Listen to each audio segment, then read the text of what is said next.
Katakan sebelah kiri kananmu, Bapa mengasihimu. Dan sekarang kita masuk ke Sardis. Katakan Sardis bukan sadis. Sardis bukan sadis, amin. Oke, kita langsung baca ya, kita mau belajar sesuatu yang penting ini teman. Karena ini satu pesan, peringatan, dan juga dia kasih jalan keluar. Kalau di Sardis ini. Sesuatu yang penting sekali supaya Anda bisa jadi pribadi orang percaya yang benar. Yang layak ada di hadapan Bapa sampai pada akhir hidupmu. Setuju, katakan amin. Jangan sampai hanya menghabiskan waktu Kristenmu dengan mengikuti ibadah, kebaktian, pelayanan, tapi ujung-ujungnya tidak bisa ada bersama dengan Bapa. Nah, ini peringatan-peringatan ada di sini. Mari kita baca 1, 2, 3. Dan tuliskanlah kepada jemaat di Sardis. Inilah firman Dia yang memiliki ketujuh roh Allah dan ketujuh. Aku tahu segala pekerjaanmu. Engkau dikatakan hidup, padahal engkau. Bangunlah dan kuatkanlah apa yang masih tinggal, yang sudah hampir mati. Aku dapati sempurna di hadapan Allahku. Karena itu, ingatlah bagaimana engkau telah menerima dan mendengarnya, turutilah itu dan bertobatlah. Karena jikalau engkau tidak berjaga-jaga, aku akan datang seperti pencuri, dan engkau tidak tahu pada waktu manakah aku tiba-tiba datang kepadamu. Tetapi mereka tidak, karena barang siapa menang, ia akan dikenakan pakaian putih yang demikian. Aku tidak akan menghapus namanya dari kitab kehidupan, melainkan aku akan mengaku namanya di hadapan Bapakku dan di hadapan para malaikatnya.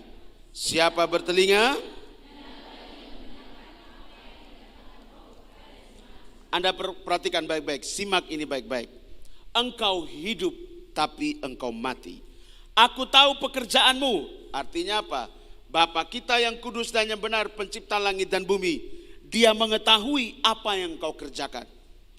Kalau pesan Bapa itu kepada jemaat di Sardis, aku tahu pekerjaanmu, tidak lari dari pelayanan berarti. Ada amin?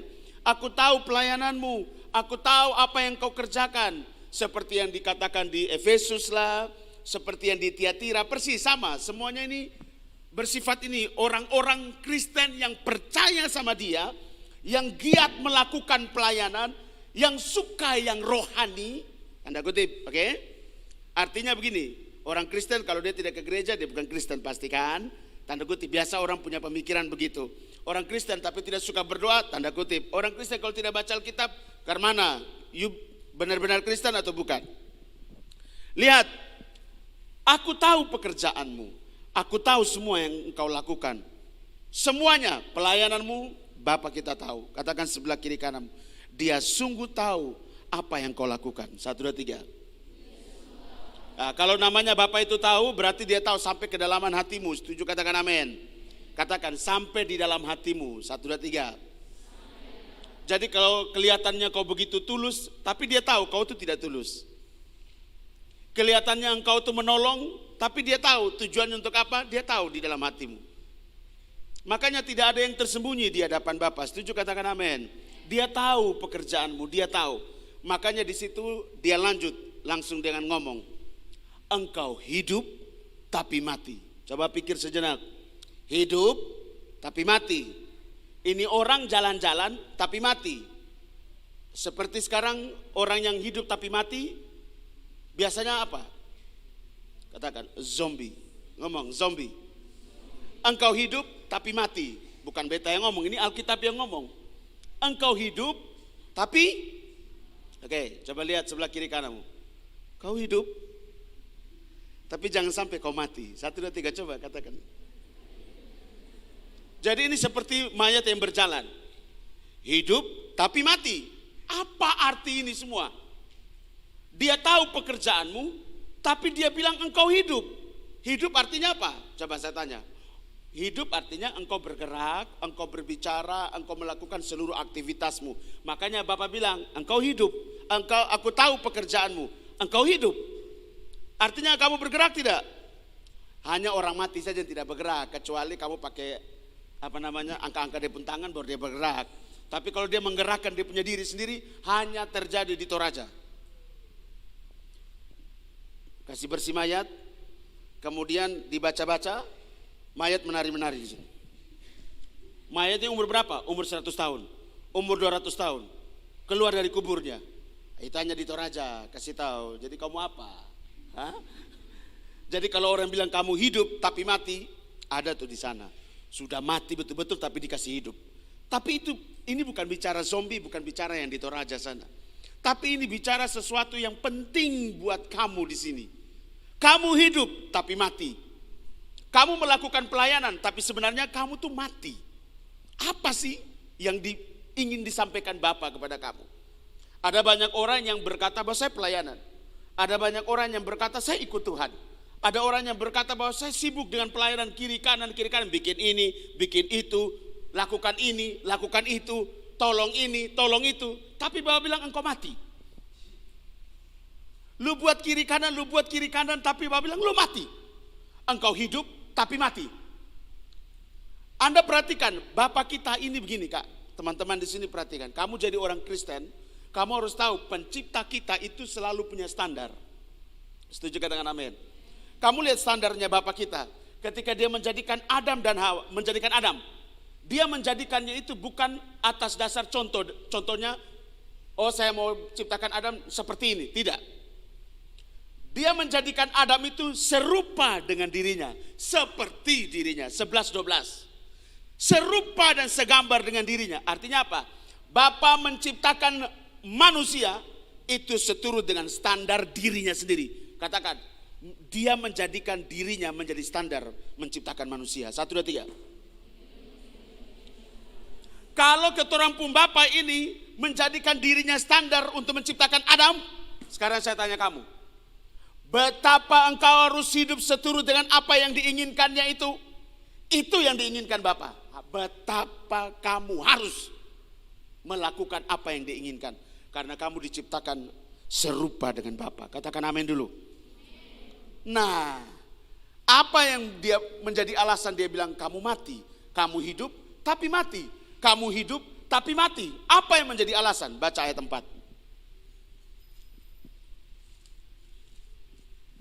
Kita cepat. 2, 3. Tetapi di Sardis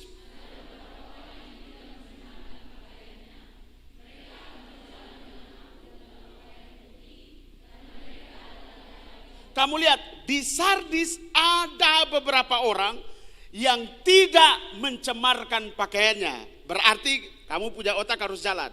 Ada beberapa orang, sedikit saja. Berarti dari 100 orang, 20 orang, 30 orang yang hidupnya benar. Tetapi 70-80 orang itu semua bengkok. Pelayanan yang sama. Pekerjaan yang mereka lakukan itu sama. Pimpin pujian kah, tolong orang kah, pelayanan di gereja kah, pelayanan di persekutuan kah. Pokoknya semua yang disebut dengan rohani ini. Pokoknya semua pekerjaan, mau sekuler lagi, dia buat, semua buat. Tapi lihat Bapak bilang engkau mati. Pertanyaannya kenapa coba? Lihat ini. Di Sardis banyak orang yang melakukan kecemaran. Katakan, menjadi cemar. 1, 2, 3. Banyak orang di Sardis melakukan apa teman? Kecemaran. Katakan, kecemaran. Kecemaran. Kalau kamu masih ingat sharing-sharing minggu-minggu lalu, banyak hal kok teguran Tuhan terus ini. Ini berapa jemaat ini teguran Tuhan terus. Saya baca-baca, saya sampai renungkan, aduh Tuhan ini kita nih. Layak tidak kita di hadapan Bapa.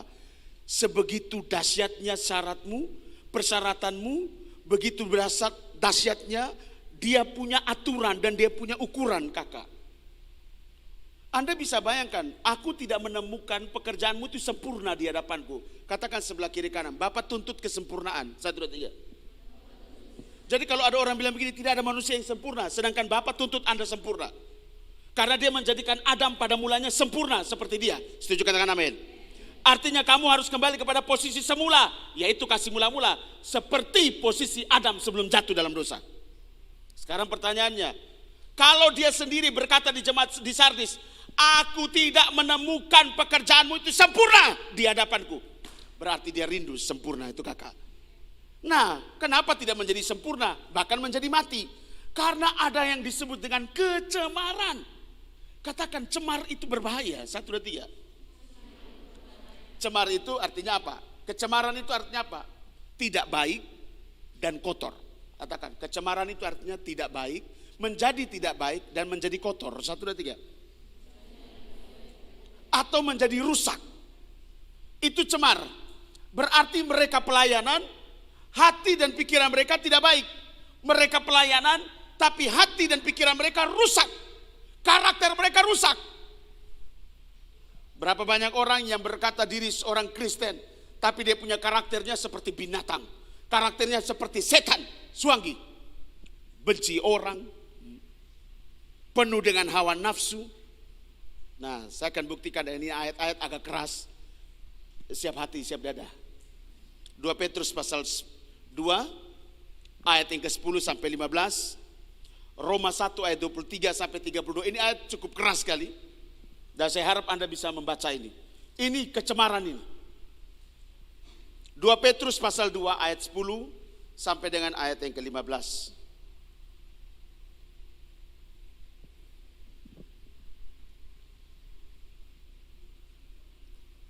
Kita bahas sederhana saja ya, kakak ya. Lihat. Terutama mereka yang menuruti hawa nafsunya, karena ingin mencemarkan diri dan yang menghina pemerintahan Allah. Mereka begitu berani dan angkuh sehingga tidak segan-segan menghujat. Terus Anda baca ayat 23. Ayat 16. Ini ayat berapa Asni? Ayat 11, sorry. Terus 2, 3.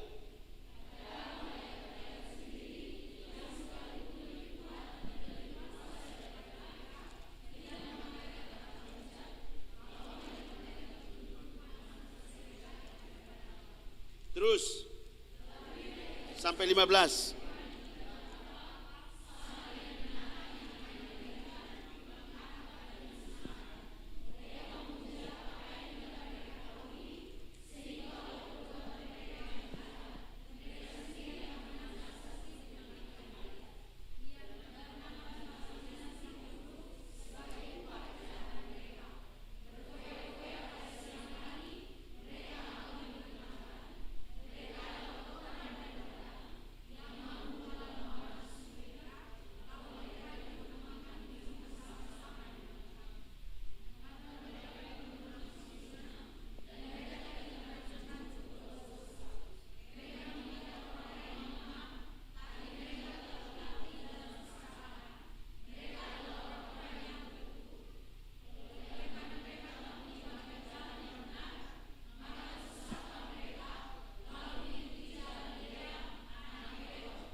Anda perhatikan kenapa disebut hidup tetapi mati. Kamu lihat urutan apa yang mereka lakukan yang menyakiti hati Bapa. Saya baca ulang buat teman-teman semua. Lihat.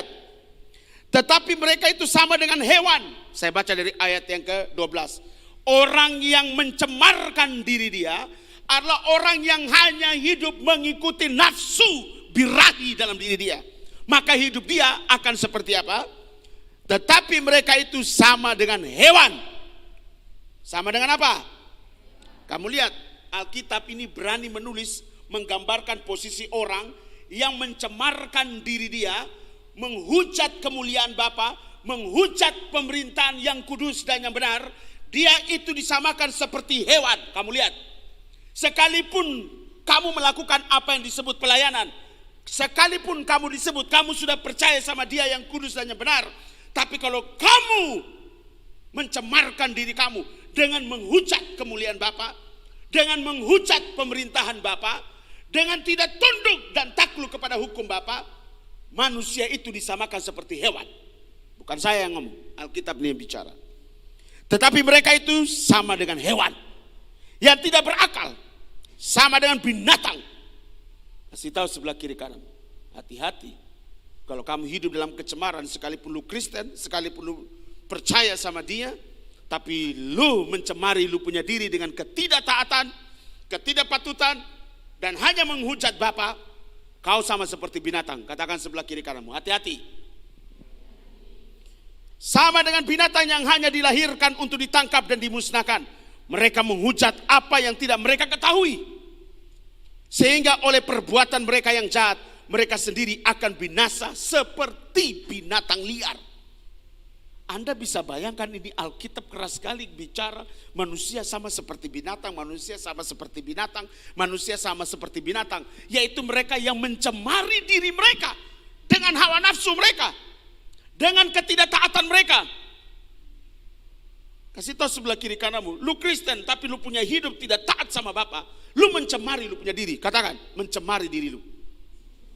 Kalau orang yang mencemari diri dia dengan ketidaktaatan dia kepada hukum dan ketetapan Bapa, dia sama seperti apa? Omong kuat. Seperti binatang.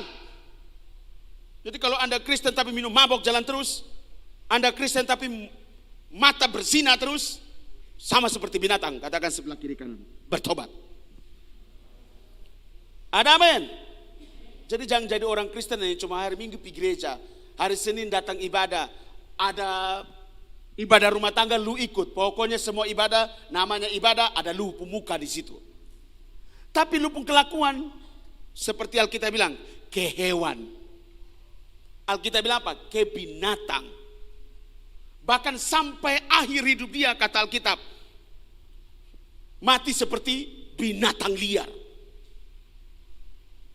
Hati-hati.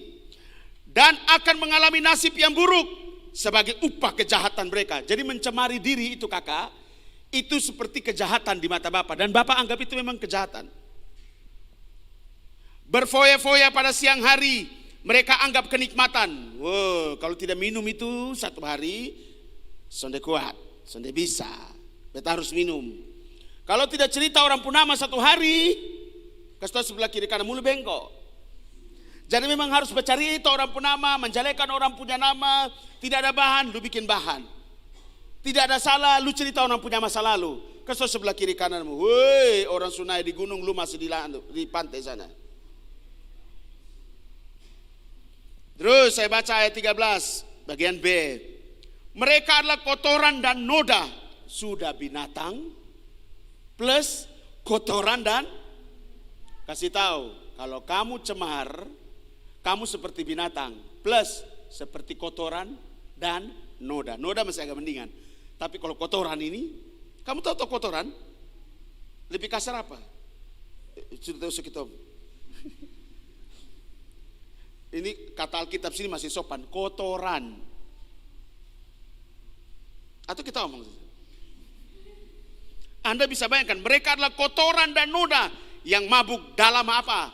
Hawa nafsu. Mereka, kalau mereka duduk, makan, minum bersama-sama dengan kamu. Ayat 14.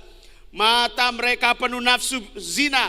Dan mereka tidak pernah jemu berbuat dosa. Tidak pernah jemu berbuat dosa. Ini pelayanan madong pembuat dosa jo apa kabar. Dong Kristen madong pemulu juga susama seperti orang halaik. Saya pernah tugas di Sabu. Waktu pelayanan di Sabu itu di Seba dulu tahun 2001, 2002 itu belum ada lampu, Jamare, ini belum ada listrik memang. Tapi menyalanya tapi menyala jam 6 sore Inaama. Jadi nanti kita mati itu sekitar jam 5 pagi cuma mati. Jadi sepanjang hari ketong. Satu waktu saya pergi penginjilan di pantai di Sebas itu, kemudian ada satu pandita ini Jigitium. Begitu. Pendeta apa? Iya. Saya bilang begini, Bapak percaya Tuhan Yesus sudah. Dia bilang begini, saya ini hafal Alkitab ini di luar kepala. Itu pertama. Saya bilang begini, Bapak kalau di luar nakes masuk di dalam tuh. Kalau di luar terlalu makanya Bapak sun percaya Tuhan. Nah, anak nih omong sembarang saya. Yang kedua, dia bilang begini, selama di dalam penjara itu ada Matius, Markus, Lukas, Yohanes. Paulus, Yesaya, Simon, ya, beta akan masuk Kristen. Kenapa? Beta pun hidup jauh lebih baik daripada Matius, Markus, Lukas, dan Yohanes yang ada di penjara. Kamu tahu maksudnya apa? Beta tidak masuk Kristen juga, saya punya hidup jauh lebih baik dari Matius, Markus, Lukas, Yohanes yang di penjara.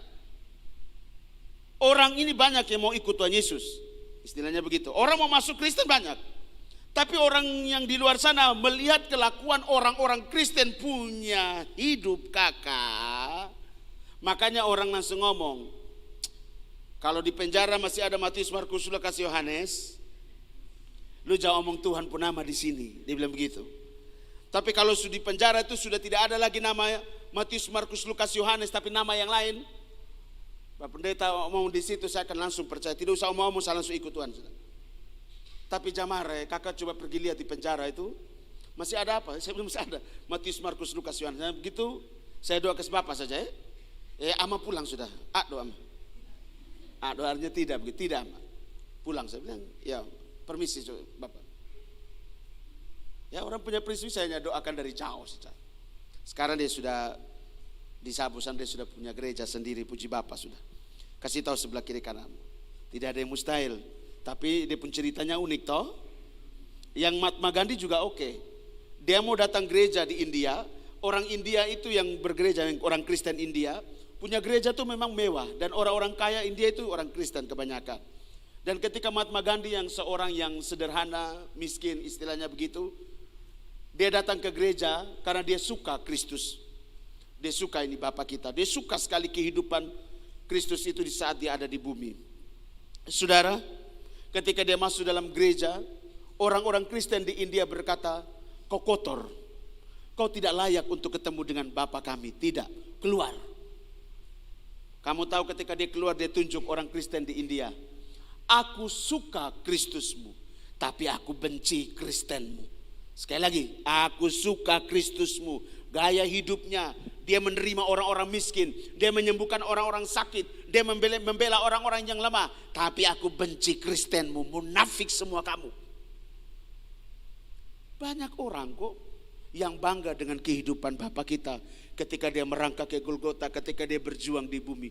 Semua begitu sukacita. Buktinya tanggal 25 Desember orang semua mengakui bahwa dia pernah ada di bumi. Ada amin? Buktinya setiap Paskah orang mengakui bahwa dia yang mati di Golgota itu pencipta yang kudus dan benar. Ada amin? Dia Bapa kita. Orang akui kok. Tidak ada yang bilang tidak. Tapi Anda lihat kehidupan orang Kristen sekarang ini benar tidak hidup seturut dengan Bapa punya mau. Bapa punya keinginan, Bapa punya kehendak. Orang Kristen lakukan enggak? Yang ada itu kakak yang terjadi seperti yang di Sardis. Orang melakukan pekerjaan-pekerjaan Bapa, tetapi juga di sisi lain mencemari diri mereka. Mereka memakai firman Tuhan untuk keuntungan pribadi. Mereka memakai pelayanan untuk apa? Menjerat perempuan-perempuan lemah, orang-orang lemah. Lihat, mereka memikat orang-orang yang lemah. Wow, banyak orang yang dipikat dengan pelayanan, banyak kakak. Banyak orang yang dipikat dengan pekerjaan Tuhan itu banyak. Mengatasnamakan Tuhan, tapi sebenarnya itu adalah tujuan pribadi orang. Untuk kemuliaan pribadi, bukan untuk Bapa. Itu yang terjadi di Sardis. Makanya dia berkata, kamu hidup tapi kamu mati. Jangan sampai kamu semua anak muda di sini, kamu menjadi orang yang hidup tapi mati. Kamu sekolah, kamu kerja, kamu berwirausaha, kamu beraktivitas apapun, pegawai, apapun yang kamu lakukan, tapi sebenarnya kamu mati. Katakan sebelah kiri kanan, memang lu hidup tapi sebenarnya lu mati. Kenapa? Karena itu tadi, ketidaktaatan melahirkan kecemaran. Kamu bisa bayangkan aja, mata penuh zina. Lihat, mata mereka penuh zina, nafsu zina. Kalau kamu minggu lalu kan kamu belajar, berzina itu kan sama dengan penyembahan berhala. Bisa nangkap? Berzina itu artinya menggantikan posisi Bapa dalam hati kamu dengan yang lain. Itu berzina loh. Sekali lagi, berzina artinya penyembahan berhala. Berzina yang kedua itu artinya apa? Menggantikan posisi Bapa yang ada di dalam hati kamu dengan yang lain. Dengan yang lain itu siapa? Ayah, ibu, adik, kakak, istri, suami, anak-anak, pekerjaan, usaha, bisnis, uang. Makanya Matius atau Lukas berkata, jikalau engkau berkata, aku mengasihi orang tuaku, ayahku dan ibuku lebih daripada aku, maka engkau tidak layak bagi aku, kata Bapa. Kenapa? Bapa kita tidak mau posisi Bapa digantikan dengan yang lain. Setuju, katakan amin. Iya dong, kamu lihat, saya kasih ingat kamu tentang Adam lagi. Waktu Bapa menciptakan Adam, di dalam hati Bapa ada siapa? Ada Adam. Karena dia rindu disapa, dia rindu dimiliki, dia rindu dicintai, dia rindu dikasih. Makanya dalam hati Bapa ada Adam. Wuduh, Adam. Waktu Bapa menciptakan Adam, di dalam hati Adam ada siapa? Ya ada Bapa. Sehingga tidak ada yang menggantikan posisi Bapa dalam hati Adam sebelum Hawa datang. Setelah Hawa datang dan Adam dan Hawa mulai bercerita hidup bersama, bukan bersetubuh ya, karena belum ada kata persetubuhan di dalam Alkitab sebelum Adam jatuh dalam dosa. Mereka dua, kemanapun Adam pergi dia ikut, ya kan? Karena untuk to rule, to protect, to overshadow. Adam diberi kuasa untuk menguasai bumi, melindungi bumi dan memelihara bumi. Itu tugas Adam waktu Adam diciptakan pertama kali. Kemana-mana. Kamu tahu kan, cinta itu kan lebih banyak kepada cinta lokasi. Karena besok ini Valentine, jadi saya agak singgung sedikit. Cinta itu biasanya itu dimulai dari antar-antar. Coba katakan sebelah kiri kanan, antar. Antar-antar. Ya toh, dulu antar-antarnya dua motor berdua. Antar dua motor berdua ini. Tahu artinya masing-masing. Tapi antar. Antar dulu. Sekarang kakak antarnya sudah satu motor berdua. Jadi ini sudah mulai. Dulu Vivi nama, sekarang sudah kak, adik. Ya. Sudah kakak ada adik, adik. Aduh, Pace, kamu bikin apa ini dunia ini ya? Kasih tahu sebelah kiri kananmu. Memang nih cinta itu bahaya kakak. Kalau belum waktunya jangan menggetarkan cinta kakak. Ada amin? Karena cinta itu punya kekuatan itu seperti dunia orang mati kakak. Nanti saya cerita. Kenapa? Kidung Agung itu penulisnya menulis bahwa cinta itu kuatnya seperti dunia orang mati. Sebentar. Pokoknya Adam dan Hawa ini mendapati chemistry yang bagus. Mulai terikatlah Adam punya hati dengan Hawa. Tidak bikin apa-apa, tapi hatinya sudah mulai. Kenapa? Kata Alkitab, ketika Adam melihat binatang-binatang, dia tidak mendapati yang sepadan dengan dirinya. Maka Bapa berinisiatif buat Adam tertidur, mengambil satu rusuk kecil. Bukan rusuk satu ya. Kalau sebelah kiri atau sebelah kanan rusuk ini ada yang panjang, ada yang pendek. Sebelah kiri atau kanan? Ibu dokter, sebelah kiri. Rusuk sebelah mana yang pendek? Kiri. Jadi rusuk sebelah kiri bagian bawah itu ada yang lebih pendek kakak. Ini percaya saya ini. Kamu saya tertipu ini. Sebelah kanan itu utuh, tapi sebelah kiri itu sepotong. Artinya Bapak tidak kasih patah lupung rusuk. Jadi jangan bilang gini, ini tulang-tulang rusukku yang hilang dan ku dapati kembali. Putar balik. Tidak ada, ini rusuk diambil di ujung. Ini yang benar ini, ada amin. Kalau struktur tubuh kamu ini ada yang kurang satu kakak, lu pincang, lu cacat. Ada amin. Jadi ini laki-laki, bukan kamu yang perempuan. Kalau kamu perempuan utuh, karena kamu gambaran laki-laki. Kalau laki-laki gambarannya Bapak. Diambillah secuil, sekecil. Kemudian ditutupi tahu dia punya lubang ini dengan daging. Tutup ini segala macam, jadilah Hawa. Besok pagi Adam kaget, ada Nona di sebelah. Tidak ada di dalam Adam punya hati dan otak dan pikiran tuh berzina. Enak nih bisa bersetubuh. Tidak ada. Kenapa? Waktu itu Adam mampu menaklukkan keinginannya, yaitu keinginan daging, keinginan mata dan gangguan hidup, mampu ditaklukkan oleh Adam. Makanya Adam tidak mungkin bersetubuh dengan Hawa sebelum jatuh dalam dosa. Nah, singkat cerita kakak, Adam ini dilema. Karena kan dulu hanya Bapak. Tiba-tiba sudah ada Hawa. Maka ada dua pribadi di dalam satu hati. Sekali lagi, ada dua pribadi dalam satu hati. Waktu satu pribadi yang dalam satu hati ini berbuat satu kesalahan pelanggaran fatal, yaitu mengambil buah pohon yang tidak boleh lu makan. Lihat. Dan Adam diperhadapkan pada apa? Dua pilihan. Padahal dulu kalau begitu Adam tidak pusing kan? Tapi karena Hawa sudah ada berhasil masuk di dalam hatinya Adam. Maka ketika Hawa buat kesalahan, Adam pun bingung kakak. Adam dilema, Adam stres, mau pilih Bapa atau pilih Hawa? Pilih Bapa, pilih Hawa. Pilih Bapa, pilih Hawa. Belum lagi Hawa menangis-nangis Bombay di situ. Adam, lu tega sekali Adam, katong dua ini 100 juta tahun pertama katong dua bersama itu. Adam, lu lupa kok katong dua selalu bersama. Lu sendiri beta menghibur-hibur lu. Adam, lu tega tinggal beta sendiri kok Adam. Sekarang Adam mau pikir mau ketemu Bapa, mau tanya Bapa, mau pilih Bapa, atau mau dengar ini perempuan punya suara dengan dia punya tangisan air mata. Kan laki-laki biasa begitu. Laki-laki kan kalah dengan kalau perempuan sudah berselingkuh, kemudian dia datang minta maaf.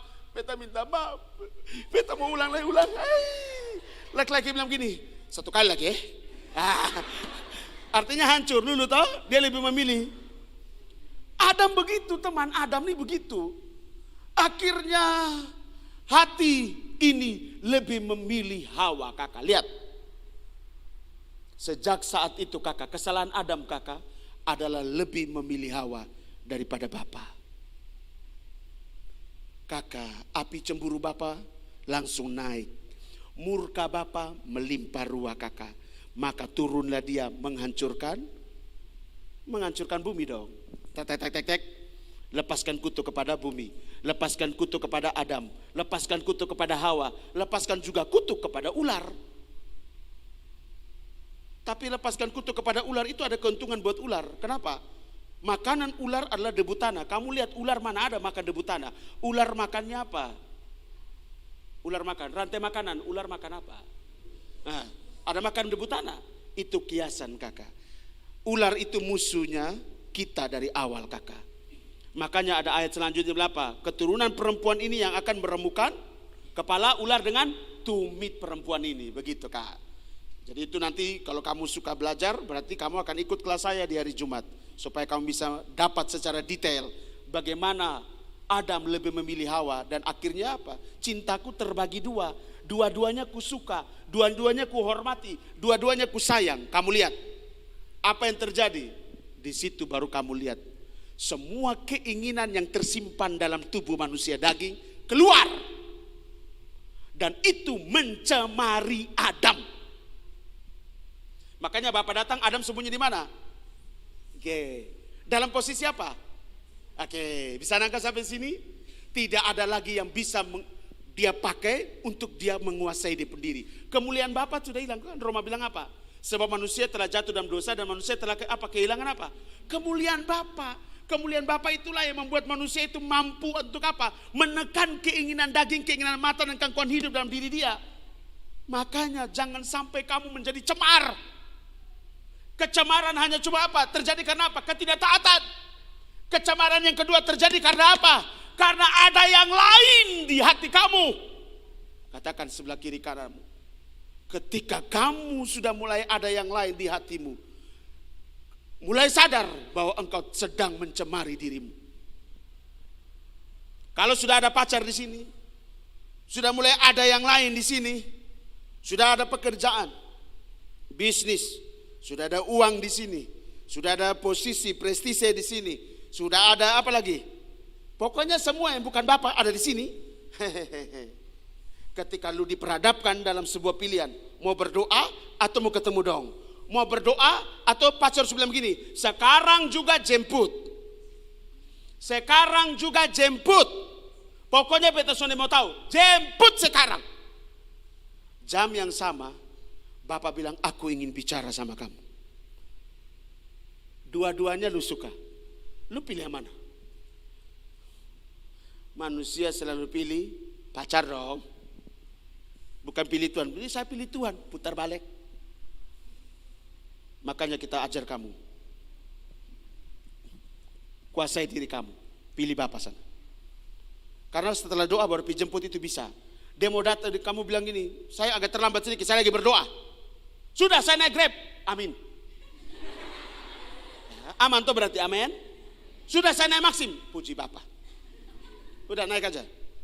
Sampai di rumah pasti bilang begini, sudah habis doa kok? Pasti. Ma tua pasti akan tanya, sudah habis doa kok? Tidak mungkin, dia kalau lepas lu tuh dia rugi. Mau dapat di mana kok laki-laki takut Tuhan dan laki-laki tiap hari berdoa. Hai, kasih sebelah kiri kanan. Pakai otak, ada amin? Makanya cinta itu bukan pakai perasaan, tapi otak. Kasih sebelah kiri, otak. Otak 80%, perasaan 20%. Kasih sebelah kiri kananmu, pakai otak. Omong kuat. Jadi kalau ada nona-nona mau jatuh cinta, mulai jatuh cinta, otak bermain, jangan perasaan. Perasaan itu bikin kau hancur, hati hancur semuanya. Yang bikin orang gila kenapa? Bukan otak, perasaan.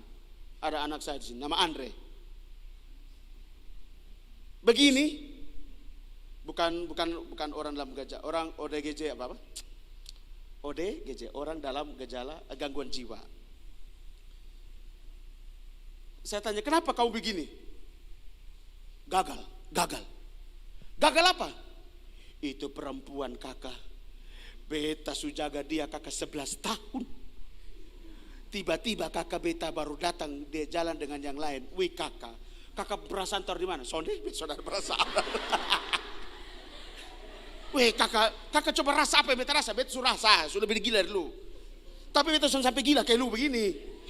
Wih kakak beta sudah tidur dengan dia 11 kali, 12 kali bahkan. Wih kakak dia bisa jalan lain di kak. Itu yang bikin beta stres kakak. Beta jalan dari Oesapa jalan kaki hanya cari Kak Victor saja.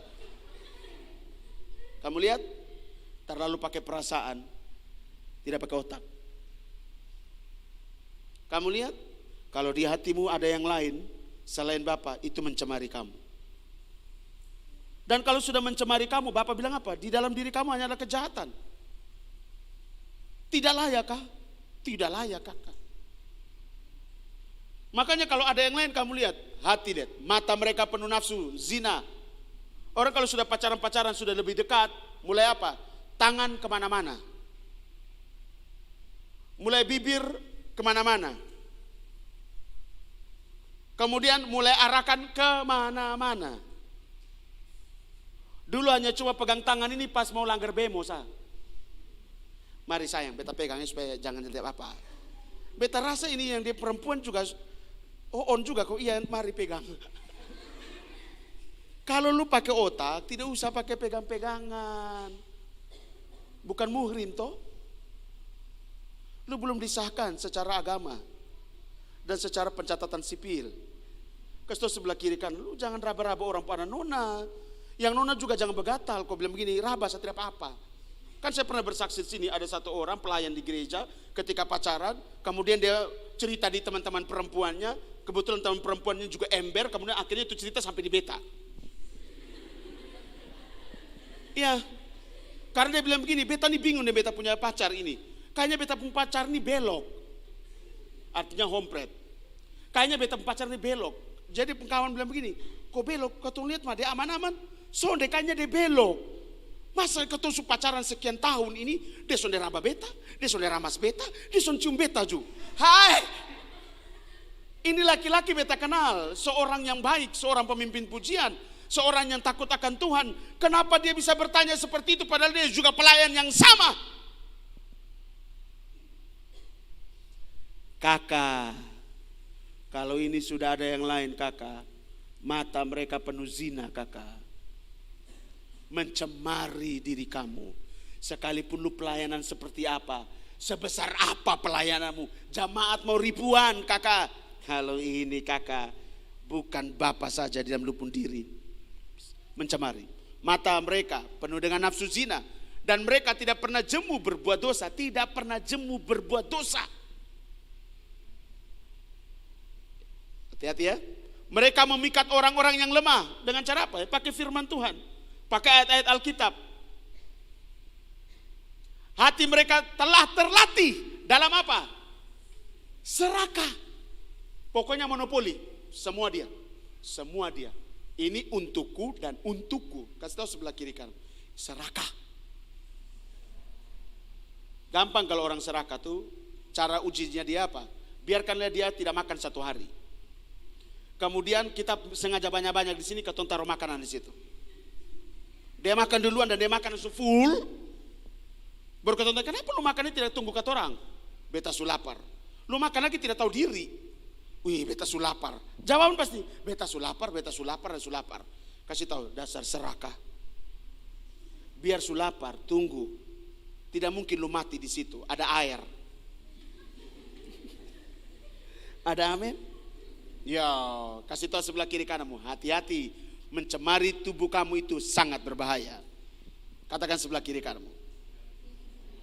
Oke, baca kuat-kuat yang ayat yang itu, mereka adalah orang-orang terkutuk. 1, 2, 3 dengan kuat. 2, 3. Mereka adalah orang-orang yang terkutuk. Itu orang yang mencemari diri dia adalah orang-orang yang apa, kakak? Coba omong sebelah kiri kananmu, orang-orang yang terkutuk. Jadi ini jemaat yang di Sardis ini, kenapa Bapak bilang mereka hidup tetapi mati?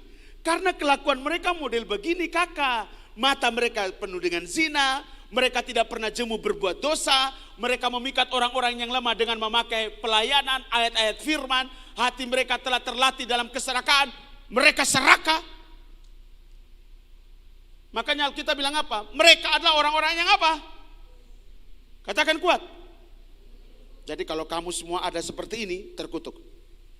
Padahal Bapak bilang aku telah meniadakan kutuk itu. Tapi Alkitab masih ngomong, di mereka orang-orang yang terkutuk. Katakan sebelah kiri kananmu, hati-hati. Katakan hati-hati. Sekali lagi katakan hati-hati. Sampai di sini bisa mengerti kakak? Bisa nangkap? Bisa nangkap? Ayat 20 sampai 22. Coba ayat yang ke-15 dulu kakak. Sebelum ke ayat 20, baca ayat 15. 1, 2, 3. Oleh karena mereka, maka, lalu, masih ingat Bileam? Seorang yang melakukan segala sesuatu karena apa? Uang, lihat. Lalu mengikuti jalan Bileam anak Beor yang apa? Yang suka menerima untuk apa? Perbuatannya Bileam apa? Mengutuki Israel. Itu jahat di mata Bapa. Kakak lihat toh? Oleh karena mereka telah meninggalkan jalan ya. Hati kalau sudah cemar kakak, walaupun fisik ini hidup, walaupun fisik ini pelayanan, tapi sebenarnya apa? Mereka sudah tersesat, mengikuti jalan Bileam, melayani uang dulu, mau tolong orang, pikirnya uang dulu, uang. Doi ya jadi otak. Kasih tahu sebelah kiri kanan, hidup itu memang semuanya pakai duit, tapi bukan segala-galanya. Ya, gitu.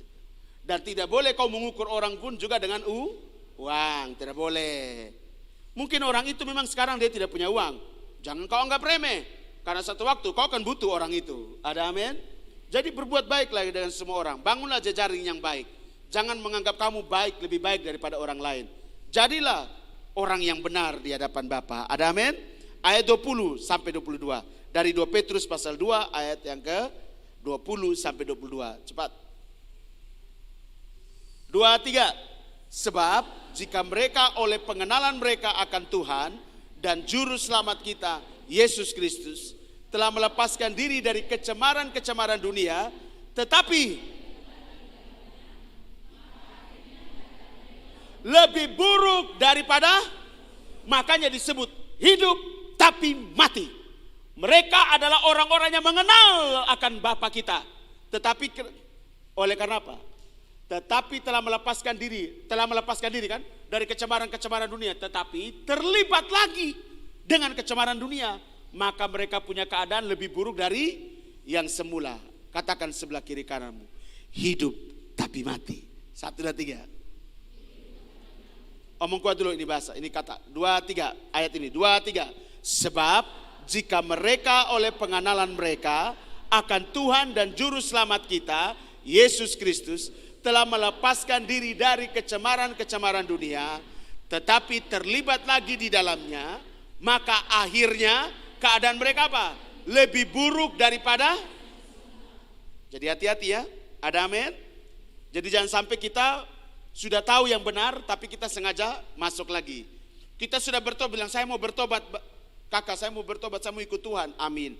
Kalau sudah mau bertobat dan sudah bertobat, jangan lagi hidup di dalam kesalahan dan kecemaran. Kalau Anda sudah melepaskan kecemaran-kecemaran itu, sudah terlepas, jangan lagi masuk. Karena keadaan kamu akan lebih buruk 2 kali lipat dari yang semula. Ayat 22, 21. 23. Karena itu lebih baik daripada, tetapi yang disampaikan kepada mereka, hati-hati ya, lebih baik saya hidup daripada Anda hidup tapi mati. Mulai begini. Saya nangkap sampai sini. Ayat yang ke-22 terus. Bagi mereka anjing dan babi, sekali lagi, manusia disamakan seperti binatang. Kakak, ini serius. Teman, saudara dong, bersaudara, ini serius. Jangan sampai ketong jadi orang Kristen, orang percaya, tapi kita mencemari iman kita sendiri. Dengan kita tidak taat sama Bapa, kita menggantikan posisi Bapa dengan yang lain dalam kita pun hati. Makanya ketika kita diperhadapkan dengan sesuatu, kita lebih pilih yang itu daripada Bapa. Cemar. Mata mereka penuh zina, mencari keuntungan pribadi, memikat orang dengan hal-hal yang rohani, padahal sebenarnya untuk apa? Keserakahan. Astaga. Buka Roma 1 ayat 23.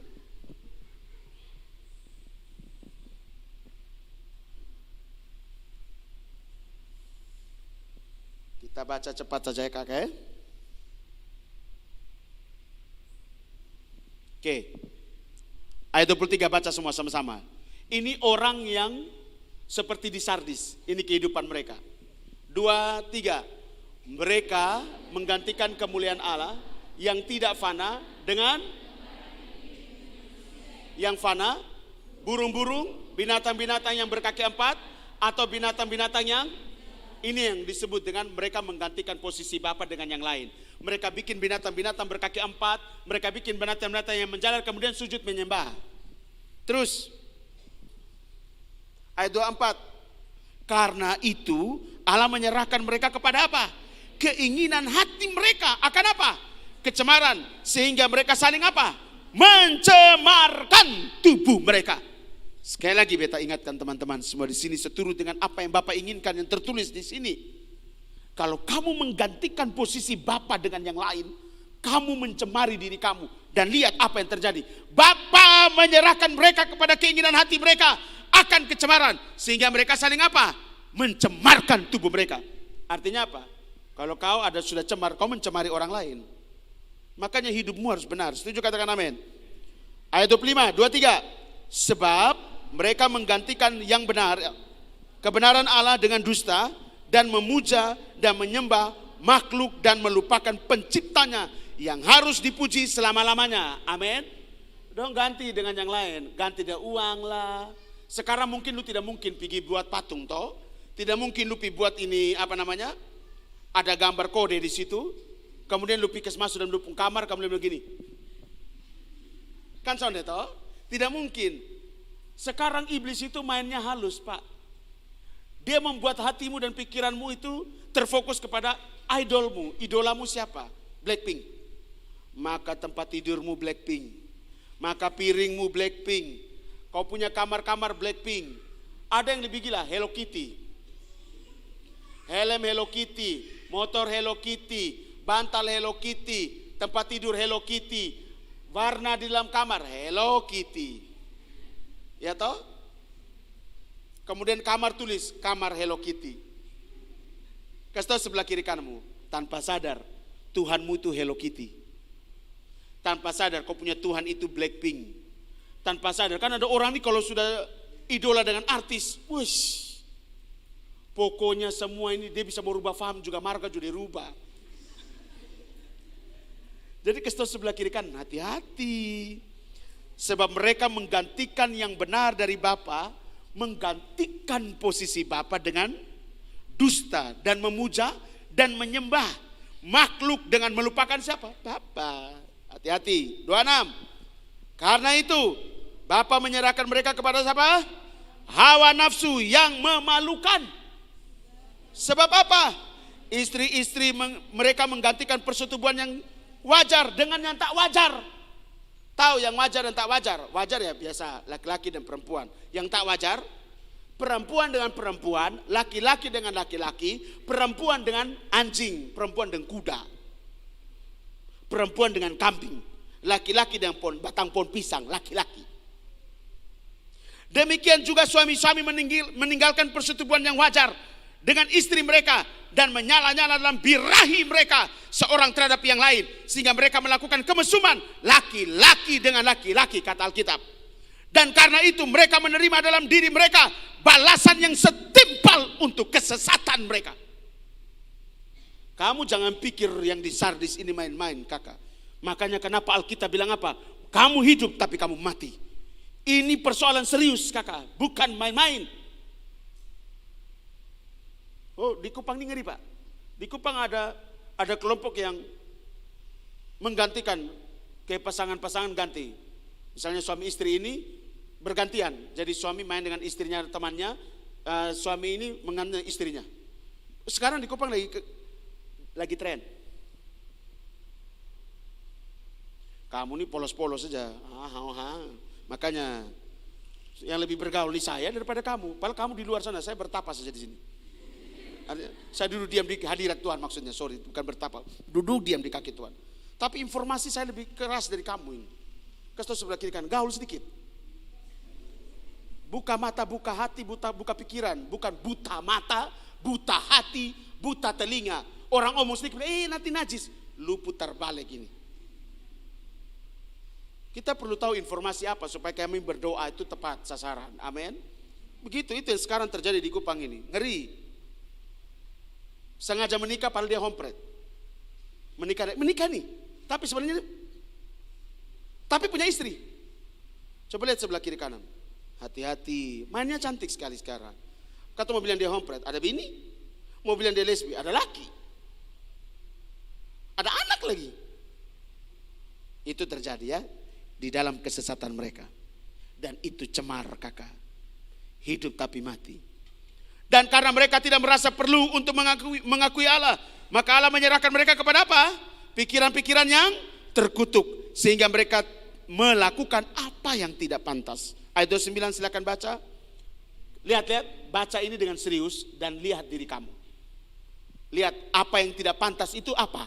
Lihat ayat 29, 2, 3. Penuh dengan rupa-rupa kelaliman, kejahatan, keserakahan, dan kebusukan. Penuh dengan dengki, pembunuhan, perselisihan, tipu muslihat, dan kefasikan. Kakak, itu cemar. Dan itu yang membuat Bapak bilang kamu hidup tapi mati. Lihat sini, jangan lihat itu anak dong, lihat. Biarkanlah mereka, jangan menghalang-halangi mereka datang sama Bapak. Biar mereka tuh lari-lari begitu, tapi mereka dengar, kalau kau lihat dia, kau yang tidak dapat apa-apa. Kalau mereka dapat apa-apa. Karena gaya belajar mereka begitu. Ayat 30, 2, 3. Lanjut ini dari yang 29, ayat 30, 2, 3. Mereka adalah pengumpat, pemfitnah, pembenci Bapa, kurang ajar, congkak, sombong, pandai dalam kejahatan, tidak taat kepada orang tua. Ini kerutu-kerutu. Tidak taat sama orang tua, neraka. Ya. Jadi harus taat sama orang tua. Ini satu bilang gini, lu toh. Kan anak kecil dia bilang, lu. Tidak taat sama orang tua. Ini cemar ini. Ayat 31. Tidak berakal. Tadi masih ingat Roma? 1 Petrus bilang apa? Ya, orang-orang yang tidak berakal itu seperti apa? Binatang. Tidak berakal. Tidak setia, terus tidak penyayang, tidak mengenal belas kasihan. Kakak baca ulang ayat 30, 2, 3. Mereka adalah apa? Pengumpat atau pengumpat. Sudah tahu salah, dia ada buat salah, tapi dia sembunyi rapat-rapat. Katong tanya, sonde datang kenapa? Katong belum bisa datang. Itu pengumpat, cemar berarti. Dia sedang membangun konfrontasi dengan pencipta yang kudus dan yang benar. Mereka sudah tahu itu salah, tapi mereka tetap hidup di dalamnya. Cemar. Hidup tapi mati model begitu. Pelayanan kiri kanan, jemaat banyak tapi menutupi dosa terus. Menyembunyikan dosa, bukan menutupi dosa. Kalau menutupi dosa itu kasih, itu menutupi banyak sekali dosa. Tapi ini empat sekali, sembunyi. Seperti ada satu pendeta di Surabaya, selama 16 tahun dia mengumpat kesalahannya, dengan dia terus bersetubuh dengan anak dari umur 9 tahun sampai umur 16 tahun. Kemudian sekarang dia penjara tuh. Kenapa? Dia menyembunyikan persetubuhan itu, Kak. Mengumpat dosanya dia. Kakak, namanya kebusukan, lambat laun akan ketahuan. Itu pendeta, Kak. Dia tidurin anak itu dari umur 9 atau 10 tahun sampai umur anak itu 16 tahun baru jujur. Kasih tahu sebelah kiri kan. Hati-hati kakak. 2, 3. Hati-hati. Oke, lanjut pemfitnah. 2, 3. Pemfitnah, pembenci Allah, kurang ajar, congkak, sombong, pandai dalam kejahatan, tidak taat kepada orang tua, tidak apa? Tidak setia, tidak penyayang, tidak mengenal belas kasihan. Ayat 32. Sebab walaupun mereka mengetahui tuntutan hukum Bapa kita, yaitu bahwa setiap orang yang melakukan hal-hal demikian patut dihukum apa? Kamu hidup tapi sebenarnya mati. Mereka bukan saja melakukannya sendiri, tetapi mereka juga setuju dengan mereka yang melakukannya. Ini yang disebut dengan dosa kompromi yang seperti Adam kakak. Adam kan tahu Hawa salah, tapi kenapa Adam menyetujui apa yang dia lakukan? Kakak, bahaya kakak kalau kamu masih terus hidup dalam kecemaran. Katakan sebelah kiri kananmu, hanya terus menyakiti Bapa. 1, 2, 3. Oleh karena itu kata Alkitab di ayat yang kedua dalam Wahyu pasal yang ketiga tadi kakak. Kita kembali ke Wahyu pasal yang ketiga. Tadi kita sudah lihat tuh cemar-cemar itu seperti apa, kenapa dia disebut hidup tapi mati. Kamu sudah tahu alasan-alasannya.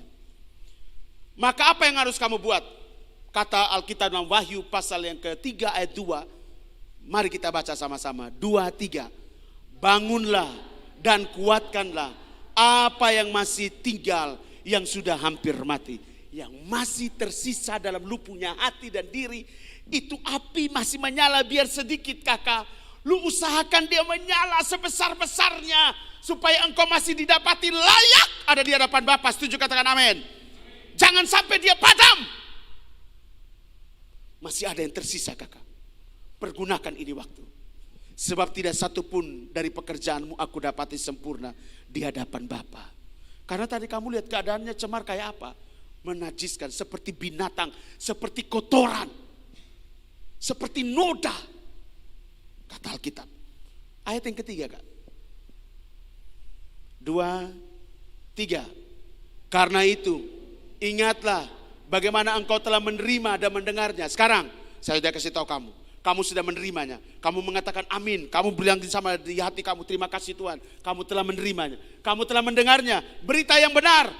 Sabda Bapa. Kamu terima banyak hal dari Bapa saya. Dan mendengarnya. Turutilah itu. Kata Alkitab. Dan bertobatlah. Karena jikalau engkau tidak berjaga-jaga, aku akan datang seperti pencuri. Dan engkau tidak tahu pada waktu manakah aku tiba-tiba datang kepada kamu. Hati-hati kakak. Berjaga-jaga. Jangan sampai waktu dia datang kamu dalam keadaan cemar. Oleh karena itu masih ada waktu. Ada sesuatu yang alam diri kamu, yang sudah kamu terima, yang sudah kamu dengar. Pegang itu, renungkan itu. Terus hidupi di dalamnya. Supaya ketika dia datang kamu dalam posisi berjaga-jaga. Siap sedia setiap waktu. Setuju katakan amin. Waktu dia datang, aku datang sekarang. Aku telah siap ya Bapa. Dan benar dia mendapati kamu bersih. Makanya ayat yang kelima bilang apa kakak?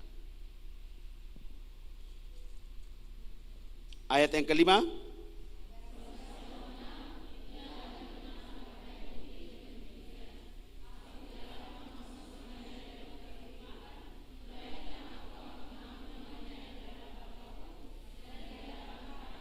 Iya, yaitu mereka yang apa? Ayat 4.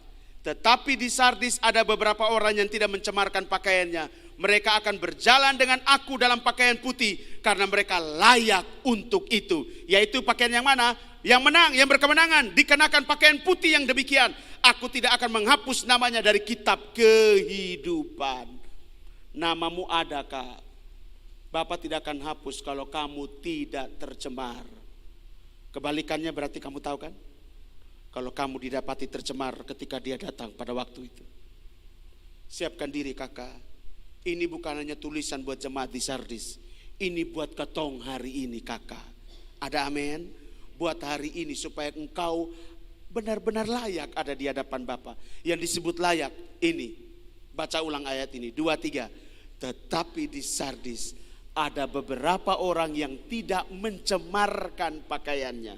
Mereka akan berjalan dengan aku dalam pakaian putih. Karena mereka adalah layak. Jadi yang layak adalah apa? Orang yang tidak mencemari pakaiannya. Tidak mencemari tubuhnya. Yang hidup taat menuruti apa yang Bapak perintahkan. Mari tundukkan kepala.